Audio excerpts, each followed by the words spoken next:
Henrique, Duque de Orleans, nasceu em 31 de março de 1519, segundo filho do rei Francisco I da França, com sua mulher Cláudia, duquesa da Bretanha. Henrique teve uma infância no mínimo tão traumática quanto a da sua futura esposa, Catarina de Médici. Perdeu a mãe aos 5 anos. Não muito tempo depois, ele e seu irmão mais velho tornaram-se as vítimas inocentes do pior desastre político e militar do pai, a sua catastrófica derrota nas mãos do imperador Habsburgo na Batalha de Pavia, em 1525. Para entender Henrique como homem, como rei e como marido, é necessário um breve exame desse primeiro drama do reinado de Francisco.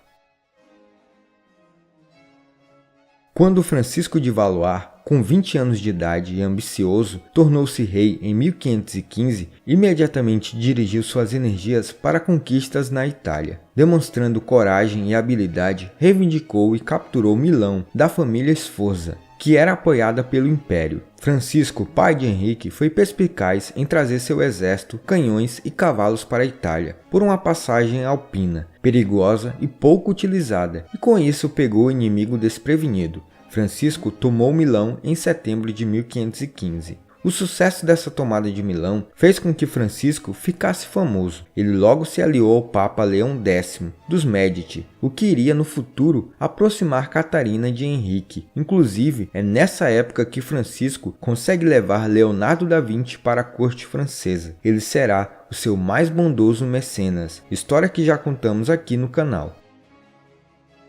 Em 1519, o rei Carlos da Espanha foi eleito por unanimidade imperador do Sacro Império, tornando-se Carlos V. Francisco também havia se apresentado como candidato e ficou ressentido com a humilhante derrota. Em 1521, Francisco superestimou a si mesmo e a cidade de Milão caiu diante das tropas do imperador Carlos V. Esse conflito iria se avolumar ao longo dos próximos anos, até que, por volta de 1523, Francisco expulsou os invasores até a Península Itálica. Após um duro inverno a céu aberto promovendo um cerco à cidade de Pávia, onde as tropas imperiais haviam se recolhido, os dois lados finalmente enfrentaram-se em 24 de fevereiro de 1525.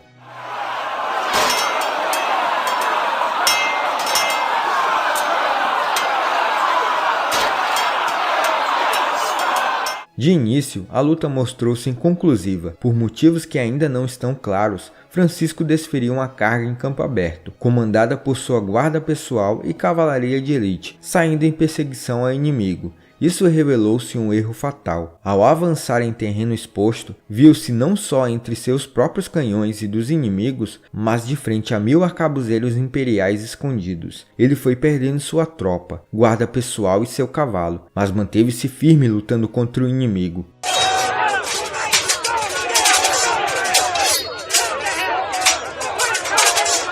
No final, Francisco e os nobres sobreviventes foram aprisionados. Desde Azincourt, a França não perdia tantos guerreiros valentes e de nobre estirpe em campo de batalha.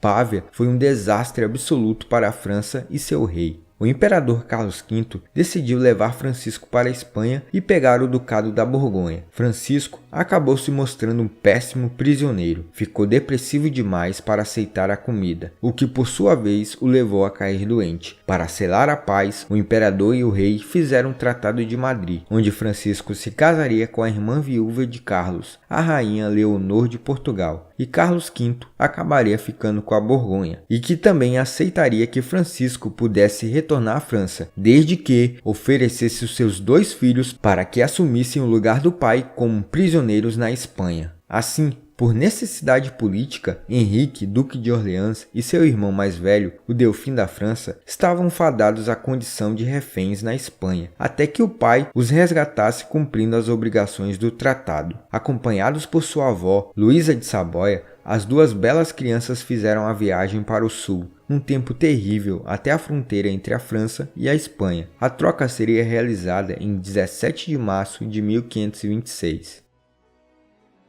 Uma das nobres da comitiva, que estava muito comovida com a partida dos meninos, parecia sentir particular preocupação e carinho por Henrique. Destinada a se tornar mais tarde uma figura central em sua vida, soube-se que essa bondosa dama da corte tinha então 25 anos e era conhecida por Diana de Poitiers. Obviamente, emocionada com o drama da criança, ela beijou-o na testa e deu-lhe adeus. Esse beijo nunca mais sairia da cabeça de Henrique, e ele viveria uma história de amor com essa bela mulher. O rei foi trocado com seus filhos, e ao chegar em solo francês, Francisco gritou: sou rei de novo! De início, Henrique e seu irmão, Delfim, foram mantidos num cativeiro honroso em Castela, mas o pai dos meninos, ao chegar à França, fez questão de romper o Tratado de Madrid. Francisco então formou uma liga contra Carlos V para se recuperar de sua derrota. No cativeiro, os meninos passaram a ter um tratamento rude. A prisão exerceu sobre as duas crianças um efeito profundo e duradouro. Sem tutores e tendo apenas a companhia de seus carcereiros espanhóis, o Delfim e seu irmão quase esqueceram o próprio idioma natal. Não tinham companheiros da mesma idade e os exercícios ao ar livre eram insuficientes. A apatia tomou conta do ardente e alegre Delfim Francisco, e uma profunda e negra depressão deixou Henrique taciturno e silencioso. Em 1529, os reis chegaram em um acordo. Os meninos seriam resgatados pelo valor de 2 milhões de ecos. À primeira vista, os meninos pareciam bem e haviam crescido bastante. Haviam ficado prisioneiros quase 4 anos e meio. Ficaram muito afetados pela provação. O encarceramento e as consequentes privações marcariam os dois pelo resto da vida. Ao voltar para a corte francesa, Henrique teria que retomar algumas lições. Estava confortável, pois sabia que não seria o herdeiro. Em 28 de outubro de 1533, Henrique casou em Marselha com Catarina de Médici, nascida em Florença em 13 de abril de 1519, única filha de Lourenço II de Médici, duque de Urbino, com Madalena de Latour. Órfã desde bebê, com apenas semanas de idade, Catarina casou com Henrique ao completar 13 anos. Esse casamento foi fruto de uma aliança política e militar, já que Francisco I, para prejudicar projetos do imperador Carlos V e conseguir a amizade do Papa Clemente VII, tio de Catarina, negociou o casamento de Catarina com seu segundo filho, no caso Henrique. Clemente VII veio a Marselha para a cerimônia do casamento. A morte do Papa em 1534 roubou de Francisco I as vantagens políticas da união. Como era inteligente e culta, Catarina se aproximou do sogro. Henrique não se interessava muito por sua mulher. Desde o dia em que ele partiu para a Espanha para ficar em seu cativeiro, uma mulher não saía da sua cabeça. Ela era Diana de Poitiers, 19 anos mais velha que ele. Desde que voltara da Espanha, Francisco colocou ela como tutora de Henrique. Sem comprometer a sua imaculada reputação, Diana, que enviuvara em 1531, facilmente encantou aquele jovem príncipe complicado. Ele não só se tornou de boa vontade seu pupilo, como devoto admirador. Catarina, inteligente demais para não ter percebido isso, observava a rival em silêncio e, demonstrando serenidade, aguardava a sua hora.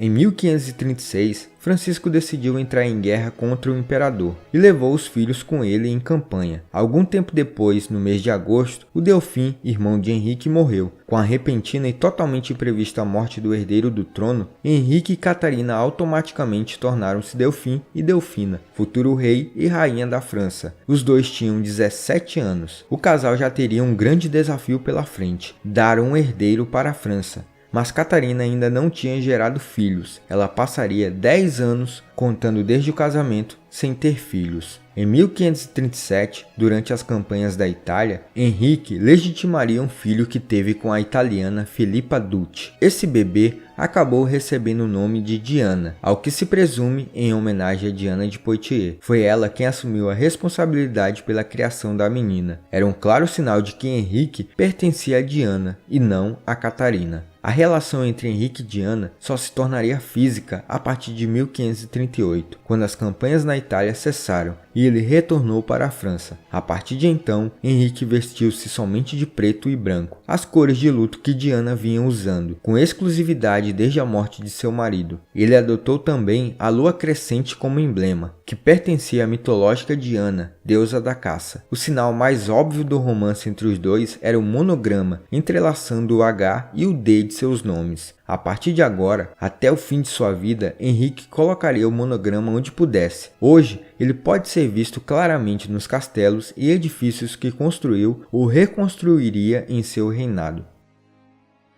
Depois de muitas consultas e remédios, Catarina conseguiu engravidar de Henrique em 19 de janeiro de 1544. A Delfina deu à luz a um filho. Deram o nome de Francisco ao menino, em homenagem a um rei. Nos próximos 12 anos, ela daria mais 9 filhos a Henrique, dos quais apenas 7 sobreviveriam à infância. Francisco I morreu em 1547 e Henrique tornou-se rei, com o título de Henrique II. Confiou postos importantes a seus amigos e amigos de Diana, entre eles o condestável de Montmorency, que a admirava. Enquanto Henrique viveu, esses homens lhe foram muito leais e enriqueceram bastante com isso. Mas após a sua morte, eles teriam grande poder e seriam uma ameaça para Catarina e seus herdeiros. Como Francisco I abandonara um pouco as finanças, tornou-se necessário encher os cofres. Assim, Henrique conseguiu persuadir os súditos, por vezes pela força, a pagar impostos. Desde os primeiros dias de seu reinado, Diana fez questão de assegurar todos os benefícios que advinham da sua posição de amante do rei. Sem dúvidas, ela foi a pessoa mais beneficiada do reino, com a ascensão de Henrique. Para satisfazer suas necessidades, precisava manter o novo rei sob seu controle restrito. Catarina, embora fosse a rainha, continuou desprovida de poder para se interpor entre Henrique e Diana. Seu papel e influência durante o curto reinado de Henrique ficaram no geral restritos à maternidade e à condição de uma consorte eclipsada. Sempre que possível, Diana ocupava o centro do palco e empurrava Catarina para as sombras. À medida que seu reinado foi se desenvolvendo, Henrique foi aprendendo a confiar na esposa e em suas opiniões políticas certeiras. Durante uma campanha na região da Lorena, ele acabou deixando Catarina como regente. Desejando continuar a política do pai, deixou-se aconselhar por Francisco de Guise, Duque de Guise, e Carlos de Guise, arcebispo de Reims. Sua política externa foi agressiva. Em 1549, quis retomar Bolonha dos ingleses, que a detinham há 5 anos, o que conseguiu em 1550, pois os ingleses preferiam entregá-la a enfrentar uma invasão. A França intensificou relações com o sultão Solimão da Turquia, com os príncipes alemães protestantes e com a Escócia em luta contra a Inglaterra. Em virtude desse acordo diplomático, Henrique casará seu filho mais velho, Francisco, com Mary Stuart, a rainha dos escoceses, que também já falamos aqui no canal. Henrique empreende uma guerra duradoura contra o rival de seu pai, o imperador Carlos V, e em 8 de janeiro de 1558 consegue retomar a cidade portuária de Calais. Depois dessa vitória, Henrique II casará seu filho Francisco, o futuro rei Francisco II, com Mary Stuart, estreitando os laços com os escoceses para em um futuro próximo desbancar os ingleses. Na política interna, Henrique II adotará uma política de repressão religiosa, que já havia existido com seu pai, mas ele teria como norte os conselhos de Diana de Poitiers. Ele criou uma câmara especial encarregada de combater os reformados, mais tarde apelidada de Câmara Ardente, por enviar à fogueira os que condena. Diversos editos em 1551 e 1559 regulamentam com firmeza as relações com os protestantes e a punição para aqueles que fossem pegos exercendo seu culto. Na corte, as tendências se equilibram entre os tolerantes e os intransigentes no que diz respeito aos reformados. Com o final das guerras, melhoram as finanças e economicamente os franceses conhecerão uma expansão duradoura. O rei favorecerá igualmente a expansão das artes, sendo em seu reinado o apogeu do Renascimento francês. Para evitar ser acusado de feitiçaria pela Inquisição, Nostradamus, contemporâneo de Henrique II, previu e escreveu em linguagem metafórica, numa mistura desconcertante de anagramas, símbolos, francês antigo, latim e outras línguas, como se daria a morte do rei. Ele tentou alertar Catarina de Médici, sua esposa, sobre o acidente que em breve ocorreria com seu marido, mas esta preferiu se calar. Essa confusão propositada tem originado uma curiosa e variada série de interpretações das suas profecias. Sobre Henrique II da França, ele escreveu: "O jovem leão vencerá o velho, no campo de batalha, num único combate. Trespassar-lhe-á os olhos, na sua jaula de ouro. 2 feridas numa, padecerá de uma morte cruel." A profecia cumpriu-se 4 anos mais tarde, em 1559, quando Henrique, cujo emblema heráldico ostentava um leão, traçou uma luta amigável com um jovem oficial de nome Gabriel de Montgomery, capitão da guarda escocesa do rei francês. Henrique II organizou grandes festas em Paris em 30 de junho de 1559 para comemorar 2 casamentos, o de sua irmã Margarida com Emanuel Felisberto, duque de Saboia, e o de Isabel, sua filha, com Felipe II da Espanha. Os casamentos serviriam para selar a paz de vez com a Espanha. Catarina teve grande alegria em ver sua filha Elizabeth, de 14 anos, casar-se com Felipe da Espanha. O sangue de mercadores dos Médici iria agora se misturar com o sangue azul dos Habsburgo, a maior dinastia da Europa. Henrique não se sentira bem durante todo o verão, sofrendo de vertigens e mostrava sinais de tensão. O sono da rainha foi horrivelmente perturbado na noite do dia 29 de junho, véspera do dia marcado para Henrique participar do torneio. Ela sonhou que ele jazia ferido, o rosto ensanguentado. Suas súplicas para que não fizesse parte da justa não foram ouvidas, e ela no dia seguinte o viu cair mortalmente ferido. No dia do torneio, a multidão chegou para assistir às justas, em que o rei já havia vencido 2 duques. Contente, quis uma terceira partida. O adversário do rei era Gabriel de Montgomery. Diana de Poitiers assistiu ao torneio totalmente apreensiva e preocupada, chegando a pedir a Henrique que desistisse. Henrique insistiu e foi adiante. Os dois se chocaram com violência. O rei quase cai e, furioso, exige um segundo desafio. Gabriel quer se declarar vencido. A rainha suplica-lhe para não continuar. Diana de Poitiers também interfere pedindo-lhe para não seguir. Henrique não muda de posição. Os dois partem para se enfrentarem.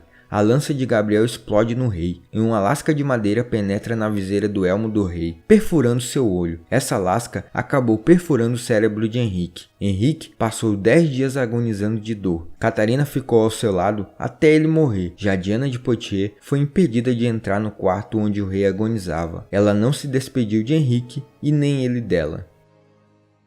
O rei morreu em 10 de junho de 1559. A dor de Catarina foi enorme, só não foi maior do que saber que teria um grande desafio pela frente: zelar pelo futuro de seus filhos e manter o legado de Henrique e da sua dinastia. Embora Henrique tivesse pertencido apenas nominalmente a Catarina durante seu tempo de vida, ela agora iria torná-lo seu para sempre. Mas isso é uma história para outro vídeo.